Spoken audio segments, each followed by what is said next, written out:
si c'était nous qui contrôlions la production, on ferait en fonction des besoins humains, écologiques et pas militaires et pas pour le profit. Et ça, c'est une preuve. Malheureusement, elle n'est pas allée aussi loin que j'aurais voulu. Après, on a eu plein d'obstacles que peut-être je raconterai dans la discussion. Mais en fait, c'est la preuve que c'est possible et que ce n'est pas une utopie. On n'est pas des doux rêveurs. C'est nous qui faisons tourner le monde et c'est nous qui pouvons non seulement le bloquer et aussi le transformer. Gaëtan, toi, ton employé, donc tu es à la CGT. Ton employeur, ça s'appelle les Ateliers de Haute-Garonne. Je ne suis pas sûr qu'on connaisse tous cet employeur. Personne ne connaît. En tout cas, c'est un employeur qui était présent au Salon du Bourget aussi. Donc ma question, voilà, est-ce que tu peux présenter c'est quoi les ateliers? Est-ce que vous faites du militaire et ou du civil?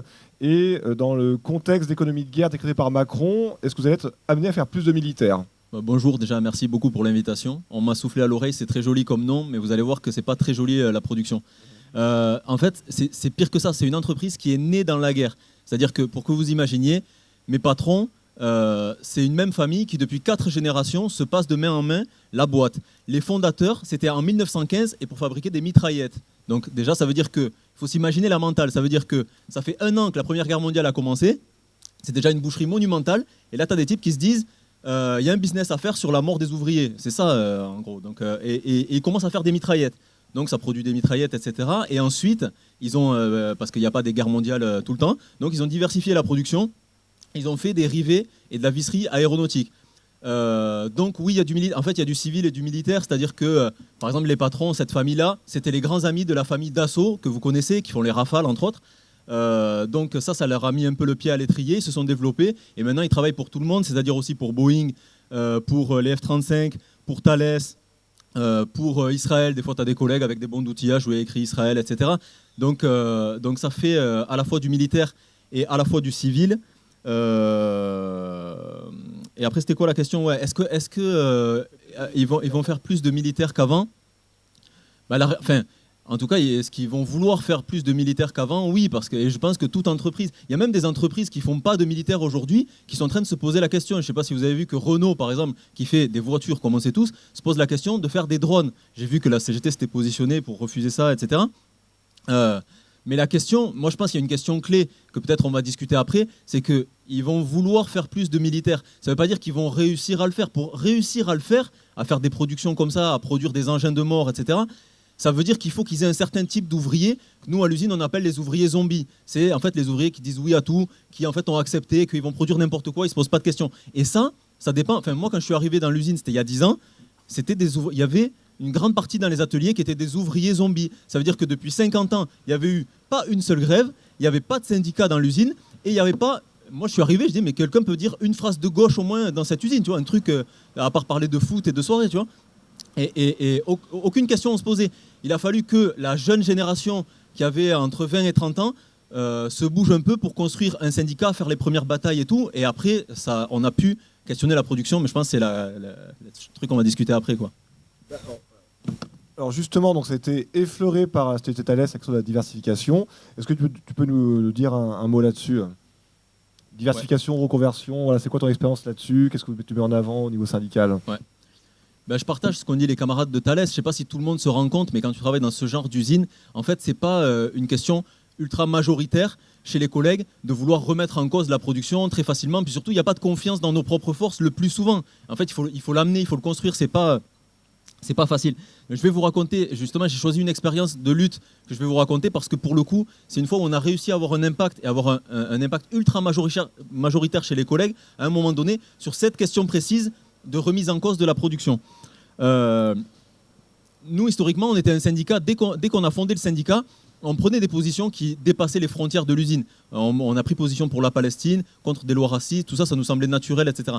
Mais on avait toujours en tête qu'il fallait qu'on passe de la prise de position, des communiqués, etc., à la transformation dans un rapport de force réel. Sinon, vous savez, nous, les syndicats, tu es dans des organes consultatifs, des CE, etc., où tu parles et le patron il peut balayer d'un revers de la main ce que tu as dit. Donc si tu n'as pas construit un rapport de force, tu ne vas rien imposer. Donc la question, pour dire concrètement, ça veut dire qu'il faut convaincre la majorité de tes collègues qu'il y a une bataille qui vaut la peine d'être menée, qu'il va falloir préparer la grève, etc. Et ça, déjà que sur des questions de salaire, des questions qui touchent directement, c'est pas toujours facile. Sur des questions de remise en cause de la production, c'est pas tous les jours que l'occasion se présente. Donc ce que je vais vous raconter, c'est une fois où l'occasion s'est présentée. Ça s'est présenté au début de la pandémie Covid. vous vous rappelez, moi je me rappelle le jour précis, c'était le 16 mars 2020, où le soir, Macron, il fait son discours sur le confinement.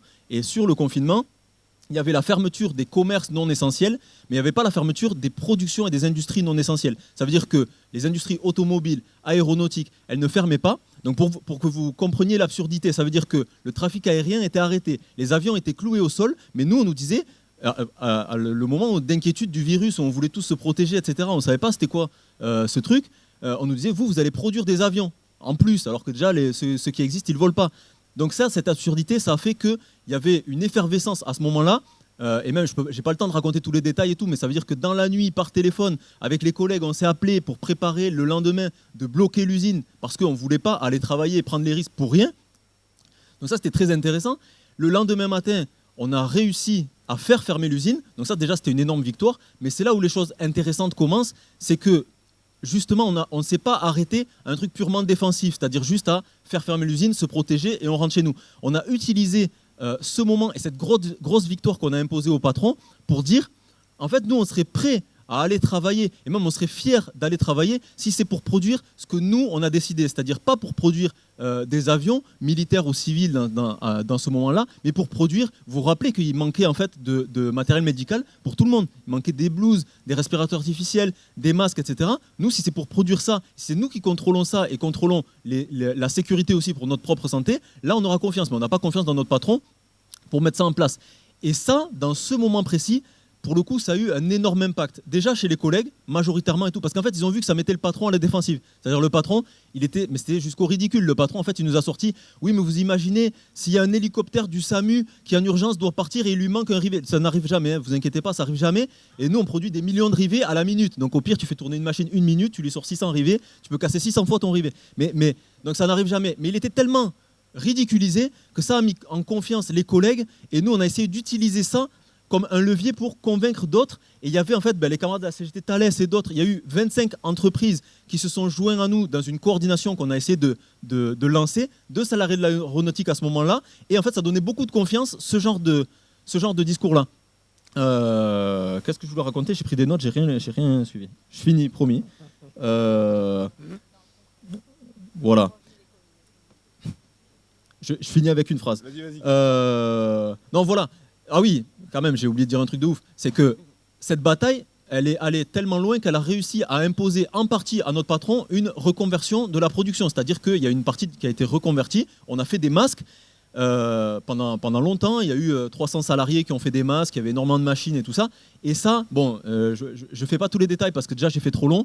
Mais en fait, le patron, à chaque fois qu'on a gagné un truc, il fait semblant que c'est lui qui a décidé. C'est rien à voir avec notre mobilisation. C'est nous qui avons pris la décision. On s'est concerté. Finalement, on va faire des masques. Donc ils ont fait des masques. Mais je trouve que ça, c'est une preuve énorme. C'est la preuve qu'on peut reconvertir la production et que les ouvriers, moi j'ai l'habitude de dire, ils ont de l'or dans les mains. Ça veut dire que les ouvriers ils sont capables. C'est nous qui connaissons les machines. C'est nous qui savons les faire marcher. C'est nous qui savons ce qu'on est capable ou ce qu'on n'est pas capable de faire. Si c'était nous qui contrôlions la production, on ferait en fonction des besoins humains, écologiques et pas militaires et pas pour le profit. Et ça, c'est une preuve. Malheureusement, elle n'est pas allée aussi loin que j'aurais voulu. Après, on a eu plein d'obstacles que peut-être je raconterai dans la discussion. Mais en fait, c'est la preuve que c'est possible et que ce n'est pas une utopie. On n'est pas des doux rêveurs. C'est nous qui faisons tourner le monde et c'est nous qui pouvons non seulement le bloquer et aussi le transformer. Cool, merci beaucoup.